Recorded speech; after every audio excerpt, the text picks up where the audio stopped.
Watu kama riba na vikoba hivi haramu. Tizameni watu wanavyochukua mikopo ya riba. Na tizameni wanavyohangaika na mikopo ya riba, wakina mama wanavyonyang'anywa vitu vya ndani kwa mikopo. Ukiwaambia nakwambia wewe lete huo mkopo wako, ustaz wewe wasema tu kikaa pale kwenye mimbari. Kazi yako kusema tu, leteni hizo hela zenu za Uarabuni. Hatuna hela za Uarabuni na kusema tutasema kwamba riba haramu. Kwani hao wazee wetu waliishi vipi jamani? Kabla ya hivi visakosi na vikundi vya riba, wazee waliishi vipi wazee wetu? Waliishi na riba. Mbona tulilelewa sisi na tukazaliwa na wazee wetu wakajenga na hawakuwa na riba? Yani mpaka leo watu wanaamini hawawezi kuishi bila riba. Yamhaqu Allahu ar-riba wa yurbi as-sadaqat. Wallahu la yuhibbu kulla kaffarin athim. Allah anafuta baraka katika riba. Watu wote wanashughulika na riba hawana baraka katika mali zao. Hata wakikaa miaka 40 baadhi salaf wanasema watakuja anguka tu.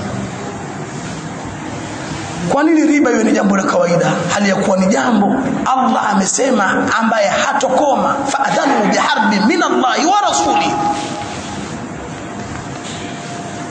Mtu ambaye hatoacha kula riba atangaze vita, anapambana harbu yake, apambana na Allah na mtume.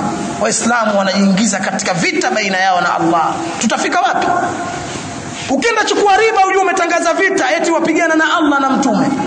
Utafaulu wewe? Ndio maana miereka imekuwa mingi.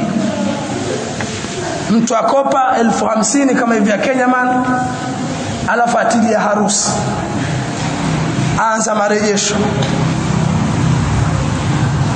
mwishowe kauza kitanda, mara godoro limechukuliwa, mara nyumba ina mnada, au majumba ya bibi mnada na mabenki. Huko hakuna minada ya benki. Watu washakwama.